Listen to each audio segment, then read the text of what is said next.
YCP నేతలు కోర్టుల చుట్టూ ప్రదక్షిణలు చేస్తున్నారు. తమపై ఉన్న కేసుల విషయంలో ఏపీ హైకోర్టు టు సుప్రీంకోర్టు తిరుగుతున్నారు. కోర్టులో వైసీపీ లీడర్ల పిటిషన్ల క్యూ లైన్ కొండవీటి చాంతాడును మించిపోయింది.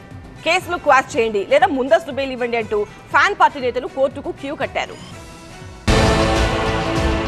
మాజీ మంత్రి వైసీపీ నేత కాకాని గోవర్ధన్ రెడ్డి కనిపించట్లేదు, వినిపించట్లేదు. పోలీసులు నోటీసుల మీద నోటీసులు ఇస్తూనే ఉన్నారు. వాళ్లకు చిక్కడు దొరకడుగా మారిపోయారు కాకాని. నెల్లూరు జిల్లా పోదలకూర మండలం తాటిపర్తిలో 250 కోట్ల రూపాయల విలువైన క్వాడ్జ్ దోపిడీ చేశారని కాకానిపై కేసు నమోదైంది. ఎఫ్ఐఆర్ లో కాకాని పేరును A4 గా చేర్చారు. దీనికి తోడు ప్రభుత్వ ఆస్తుల ధ్వంసం, SC, ST అట్రాసిటీ కేసులు కూడా నమోదయ్యాయి. దీంతో ఏపీ హైకోర్టును ఆశ్రయించారు కాకాని.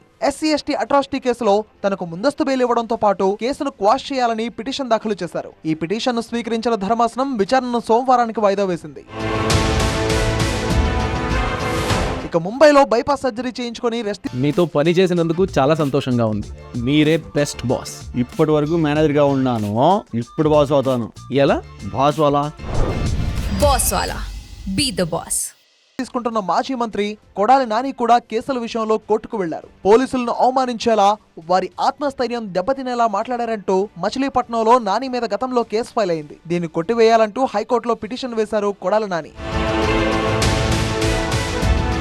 అధికారంలో ఉన్నప్పుడు స్టోన్ క్రషర్ యజమానిని బెదిరించి 2.20 కోట్లు వసూలు చేశారనే ఆరోపణలతో మాజీ మంత్రి విడుదల రజనీపై ఏసీబీ కేసు నమోదైంది. ఈ కేసులో తనకు ముందస్తు బెయిల్ మంజూరు చేయాలని కోరుతూ విడుదల రజనీ హైకోర్టును ఆశ్రయించారు. కీలక వాదనల తర్వాత మరోసారి విచారణ వాయిదా పడింది.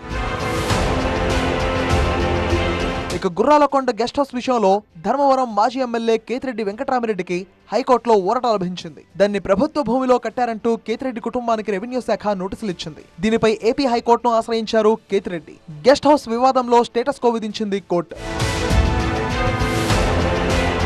మరోవైపు ఏపీ లిక్కర్ కేసులో వైసీపీ ఎంపీ మిథున్ రెడ్డి సుప్రీంకోర్టును ఆశ్రయించారు. వైసీపీ హయాంలో మద్యం కుంభకోణం జరిగిందని సిఐడి కేసు నమోదు చేసింది. ఈ కేసులో తన పేరు చేర్చి అరెస్ట్ చేస్తారేమో అనే అనుమానంతో హైకోర్టును మిథున్ రెడ్డి ఆశ్రయించారు. అయితే మిథున్ రెడ్డి ముందస్తు బెయిల్ పిటిషన్ను ఏపీ హైకోర్టు తిరస్కరించింది. దీంతో హైకోర్టు తీర్పును సుప్రీంకోర్టులో సవాల్ చేశారు ఆయన.